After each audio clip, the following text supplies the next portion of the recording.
ജന്മിത്തത്തിനെതിരായ പോരാട്ടം, തൊഴിലാളികളെ അതുപോലെ തന്നെ ജന്മിത്തത്തിൻ്റെ കരവലയത്തിൽ അകപ്പെട്ടിരിക്കുന്നവർക്ക് വേണ്ടി അവരെ അവകാശബോധം എന്താണ് എന്ന് പഠിപ്പിച്ച നേതാവ്, തൊഴിലാളികളുടെ അവകാശം എന്താണ് എന്നത് അവരെ ആദ്യമായി അറിയിച്ച നേതാവ്, അവർക്ക് വേണ്ടി ശബ്ദിച്ച നേതാവ്, കൂലി കൊടുത്താൽ അതിന് ജോലി ചെയ്താൽ അതിന് കൂലിക്ക് അവകാശമുണ്ട്, അർഹതയുണ്ട് എന്നതുപോലും അറിയാതിരുന്ന ഒരു കാലം നമുക്കുണ്ടായിരുന്നു. അങ്ങനെ ഒരു തൊഴിലാളികളുടെ കാലം നമുക്കുണ്ടായിരുന്നു. ആ തൊഴിലാളികളെ തങ്ങളുടെ അവകാശം എന്താണ് എന്ന് പഠിപ്പിച്ച് കൂലി വാങ്ങിച്ച് കൃത്യമായി അത് വാങ്ങിയെടുക്കണമെന്ന് പഠിപ്പിച്ച നേതാവ്. അങ്ങനെ പിന്നീട് അദ്ദേഹം നടത്തിയ പോരാട്ടങ്ങളെല്ലാം ചരിത്രത്തിൻ്റെ ഭാഗമാണ്. ആ ചരിത്രം കേരളത്തിൻ്റെ ചരിത്രമാണത്.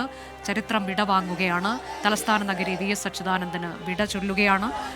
പാളയവും PMGയും പ്ലാമൂടും കലർന്ന് പട്ടത്തേക്ക് വിലാപയാത്ര എത്തുകയാണ്. വഴിനീളെ നമുക്ക് കാണാം അദ്ദേഹത്തിന് അന്ത്യാഭിവാദ്യം അർപ്പിക്കുന്നവരെ കാണാം. നേരത്തെ പറഞ്ഞതുപോലെ ഒരു മുദ്രാവാക്യം എന്നതിനപ്പുറത്തേക്ക് അവരുടെ സ്നേഹാദരമാണ് കണ്ണേ കരളെ VSA എന്ന ആ വരികൾ. അത് അദ്ദേഹത്തിന് മാത്രം അവകാശപ്പെട്ടതുമാണ്. ഹാഷ്മി താജ് ഇബ്രാഹിം തുടരുന്നുണ്ട്. ഹാഷ്മി,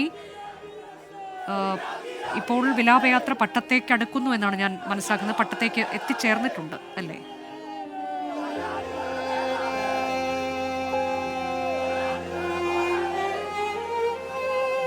അതെ അതെ, പട്ടത്തേക്ക് എത്തുകയാണ് അനുജ. ഇവിടെ അവർ സെക്രട്ടേറിയറ്റ് മുതൽ ഈ പട്ടം വരെ നമുക്ക് ഇരുഭാഗത്തും ഒരു കണ്ണി പോലും പൊട്ടാതെ, അല്ലെങ്കിൽ ഏതെങ്കിലും ഭാഗത്ത് ആളൊഴിഞ്ഞു നിൽക്കാതെ ഒരു മനുഷ്യ മതിൽ പോലെ അവിടെ നിന്ന് ഇവിടം വരെ ആളിങ്ങനെ നിൽക്കുകയാണ്. ഓരോരോ പോയിന്റുകളിൽ നൂറുകണക്കിന് ആളുകൾ അധികമായി വരുന്നു. VSനെ ഒരു നോക്ക് കാണുന്നു, രക്തപുഷ്പങ്ങൾ അർപ്പിക്കുന്നു, അന്ത്യാഭിവാദ്യങ്ങൾ നേരുന്നു. അങ്ങനെ ഏത് രീതിയിലാണ് ഈ യാത്ര മുന്നോട്ടേക്കുള്ള പോകിൽ, ഏത് രീതിയിലാണ് അത് കേരളം ഈ അടുത്തിടെ കണ്ട ഏറ്റവും വലിയ മനുഷ്യ മഹാസഞ്ചയമാകാൻ പോകുന്നു എന്നതിൻ്റെ സൂചനകൾ ഈ വിലാപയാത്രയുടെ തുടക്കത്തിൽ തന്നെ വളരെ പ്രകടമാണ്. നേരത്തെ അനുജ പറഞ്ഞ ഈ പറഞ്ഞ VSന്റെ പോരാട്ടങ്ങൾ തുടങ്ങിയത് വളരെ ചെറുപ്പത്തിൽ തന്നെയാണ്. അതിനൊരു കാരണം കൂടിയുണ്ട് അനുജ.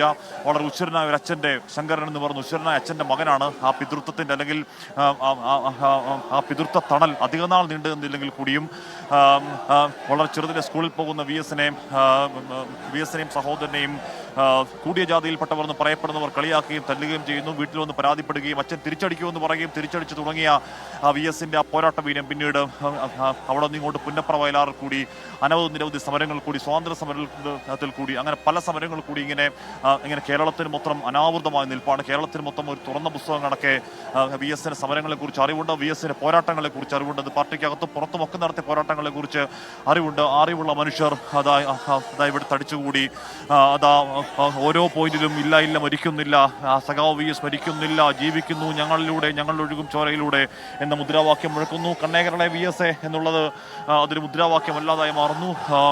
ഈ പറയുന്ന തെരുവുകൾ മുഴുവൻ കണ്ണേകരളെ എന്ന വിളികളിൽ മുഖരിതമാകുന്നു. ഞങ്ങളുടെ ചങ്കിലെ റോസാപ്പൂ എന്ന വിളികളാൽ മുഖരിതമാകുന്നു. ഇവിടുന്ന് അങ്ങോട്ടേക്ക് പോകും തോറും ഓരോ പോയിന്റ് കഴിയുന്തോറും ആളുകൾ കൂടി വരും നമുക്ക് കാണാൻ കഴിയുന്നുണ്ട്. ഇവിടെ വഴിയരികിൽ ഒക്കെ കടകളൊക്കെ കടകളിൽ നിന്നൊക്കെ ആളുകൾ, കടകളിൽ നിന്ന് വീടുകളിൽ നിന്നൊക്കെ ആളുകൾ കയ്യിൽ ഒരു പിടി പുഷ്പവുമായി, രക്തപുഷ്പവുമായി VSനെ കാണാൻ വേണ്ടി കാത്തു നിൽക്കുന്നു വഴിയരികിൽ. എല്ലാവർക്കും ഇവിടെ കൂടി നിൽക്കുന്ന എല്ലാവർക്കും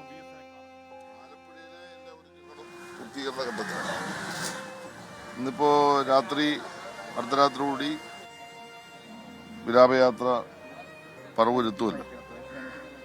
നാളെ രാവിലെ 9 മണിക്കുള്ളിൽ, ഇപ്പൊ ആലോചിച്ചത് 9 മണിക്കുള്ളിൽ തന്നെ വിലാപയാത്ര വീട്ടിൽ നിന്ന് ആരംഭിക്കണമെന്നാണ് ഉദ്ദേശിക്കുന്നത്. അപ്പോൾ വളരെ നേരത്തെ തന്നെ DC ഓഫീസിൽ കൊണ്ടുവരാനാണ് ഇപ്പോൾ ലക്ഷ്യമിടുന്നത്. DC ഓഫീസിൽ കുറച്ച് സമയം പൊതുദർശനത്തിന് വെക്കും. അതിനുശേഷം ഒരു 10 മണിക്കുള്ളിൽ റിക്രിയേഷൻ ഗ്രൗണ്ടിലുള്ള പൊതുദർശന സ്ഥലത്തേക്കാണ് വിലാപയാത്ര പോകുന്നത്.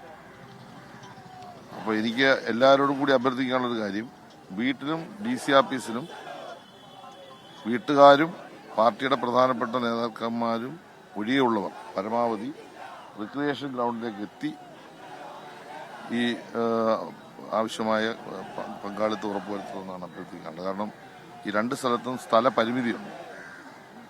ഇപ്പം നമ്മൾ നിശ്ചയിച്ചിട്ടുള്ളത് 3 മണിക്ക് റിക്രിയേഷൻ ഗ്രൗണ്ടിൽ നിന്ന് വിലാപയാത്ര ആരംഭിക്കും. അത് ഇവിടെ എത്തിച്ചേർന്ന് 4 മണിക്ക് പാർട്ടിയുടെ സമ്മതിന്മാരായ നേതാക്കന്മാരും ബഹുമാനപ്പെട്ട മുഖ്യമന്ത്രി, മറ്റ് രാഷ്ട്രീയ പാർട്ടി നേതാക്കന്മാർ, അവരുടെ എല്ലാം സാന്നിധ്യത്തിൽ ഇവിടെ വെച്ച് വലിയ ചുടുകാട്, അതായത് കമ്മ്യൂണിസ്റ്റ് പാർട്ടിയുടെ തലമുതിർന്ന ധാരാളം നേതാക്കന്മാർ അന്ത്യവിശ്രമം കൊള്ളുന്ന ആലപ്പുഴ പാർട്ടിയുടെ ഹൃദയത്തുടിപ്പ് ഉൾക്കൊള്ളുന്ന ഈ മണ്ണിൽ മഹാനായ VSന് ഇവിടെ അന്ത്യയാത്രയുള്ളൂ. ഇവിടെയാണ് ക്രിമേഷൻ. അതിനുള്ള ക്രമീകരണങ്ങൾ അന്തിമഘട്ടത്തിലാണ്. ആലപ്പുഴയുടെ ചരിത്രത്തിലെ ഏറ്റവും വലിയ ജനാവലിയായിരിക്കും നാളെ ഉണ്ടാകുന്ന പ്രതീക്ഷയാണ് ഞങ്ങൾക്ക്. കാരണം എന്താ വെച്ചാൽ അതുണ്ടാവും. കാരണം എന്താണെന്ന് വെച്ചാൽ അതിനുവേണ്ടി തന്നെയാണ് ഞങ്ങളിപ്പോൾ ഈ കടപ്പുറത്ത് റിക്രിയേഷൻ ഗ്രൗണ്ടിൽ പിന്നെ നമ്മുടെ സംവിധാനങ്ങൾ മാറ്റിയിട്ടുള്ളത്. അപ്പോൾ സ്വാഭാവികമായിട്ടും കാസർഗോഡ് മുതലുള്ള എല്ലാ ജില്ലകളിൽ നിന്നുള്ള ധാരാളം ആളുകൾ വരും, ആയിരക്കണക്കിന് വാഹനങ്ങൾ വരും. അപ്പോൾ അതിൻ്റെ പാർക്കിംഗ് സൗകര്യങ്ങളും ആളുകൾക്ക് വന്നാൽ ഒരു ഗ്രൗണ്ടിൽ തന്നെ ഒരു സീറ്റ് അറേഞ്ച്മെൻറ്റ് കൊണ്ട് 3000 പേർക്ക് അപ്പോൾ ഇരിക്കാൻ കഴിയുന്ന തരത്തിലുള്ള സീറ്റ് അറേഞ്ച്മെൻറ്റ് ഉൾപ്പെടെയാണ് ഇപ്പോൾ ചെയ്തിട്ടുള്ളത്. അപ്പോൾ ആ ഒരു ആളുകളുടെ വലിയ പങ്കാളിത്തം ഉണ്ടാകുമെന്ന കണക്കുകൂട്ടൽ തന്നെയാണ് ഈ സമയങ്ങളെല്ലാം ഇപ്പോൾ അറേഞ്ച് ചെയ്തിട്ടുള്ളത്. എന്തായാലും കൃത്യസമയത്ത് തന്നെ നടത്തിയെടുക്കാൻ കഴിയുന്ന രൂപത്തിൽ ഇത് പൂർത്തീകരിക്കാൻ കഴിയുമെന്നാണ് ഞങ്ങൾ പ്രതീക്ഷിക്കുന്നത്. എന്താണ് നാളെ ആലപ്പുഴയിൽ ഒരുക്കിയിട്ടുള്ള ക്രമീകരണങ്ങൾ എന്നുള്ളതാണ് മന്ത്രി സജി ചെറിയാൻ വിശദീകരിച്ചത്. രാവിലെ 9 മണിക്ക് തന്നെ വീട്ടിൽ നിന്ന് മൃതദേഹം ആലപ്പുഴ ജില്ലാ കമ്മിറ്റി CPIMന്റെ ജില്ലാ കമ്മിറ്റി ഓഫീസിലേക്ക് കൊണ്ടുപോകാനാണ് ഇപ്പോൾ തീരുമാനിച്ചിട്ടുള്ളത് എന്നതാണ് മന്ത്രി അറിയിച്ചത്. വിലാപയാത്രയായാകും അവിടെ നിന്നും മൃതദേഹം കൊണ്ടുപോവുക. അതിനുശേഷം 10 മണിക്ക് ശേഷം കടപ്പുറം റിക്രിയേഷൻ ഗ്രൗണ്ടിലേക്ക് കൊണ്ടുപോകും മൃതദേഹം. അവിടെയാണ് പൊതുദർശനം പിന്നീട് നടക്കുന്നത്. അങ്ങോട്ടേക്ക് ആളുകൾ എത്തിച്ചേരണം എന്നുള്ളതാണ്. കാരണം ജില്ലാ കമ്മിറ്റി ഓഫീസിലൊക്കെ സ്ഥലപരിമിതിയുണ്ട്. അതുകൊണ്ട് റിക്രിയേഷൻ ഗ്രൗണ്ടിലേക്ക് ആളുകൾ എത്തിച്ചേരാൻ സഹായിക്കണമെന്നതാണ് പാർട്ടി അഭ്യർത്ഥിച്ചിട്ടുള്ളത്. ആലപ്പുഴയുടെ ചരിത്രത്തിൽ തന്നെ ഏറ്റവും വലിയൊരു ജനാവലിയാകും നാളെ അവിടെ എത്തിച്ചേരാൻ സാധ്യതയുള്ളത്. 3000 പേർക്ക് ഇരിക്കാനുള്ള സൗകര്യം ഉൾപ്പെടെ കടപ്പുറം റിക്രിയേഷൻ ഗ്രൗണ്ടിൽ ഒരുക്കിയിട്ടുണ്ട് എന്നതാണ് പാർട്ടി അറിയിച്ചിട്ടുള്ളത്. അതുകൊണ്ട് തന്നെ കഴിവതും ആളുകൾ അങ്ങോട്ടേക്ക് എത്തി സഹകരിക്കണമെന്ന് അഭ്യർത്ഥിക്കുകയാണ് പാർട്ടി. സ്ഥലപരിമിതി എന്നുള്ളത് ചൂണ്ടിക്കാട്ടുകയും ചെയ്യുന്നുണ്ട്. അങ്ങനെ പ്രതീക്ഷിച്ചതുപോലെ തന്നെ ഉള്ള ക്രമീകരണങ്ങളാണിപ്പോൾ ആ തരത്തിലേക്ക് ഒരുക്കിയിട്ടുണ്ട് എന്ന് മന്ത്രി പറയുന്നു. പിന്നീട് വലിയ ചുടുകാട്ടിൽ 3 മണിയോടെ സംസ്കാര ചടങ്ങ് നടത്താൻ കഴിയും എന്നാണ് ഇപ്പോൾ പാർട്ടി അറിയിച്ചത്.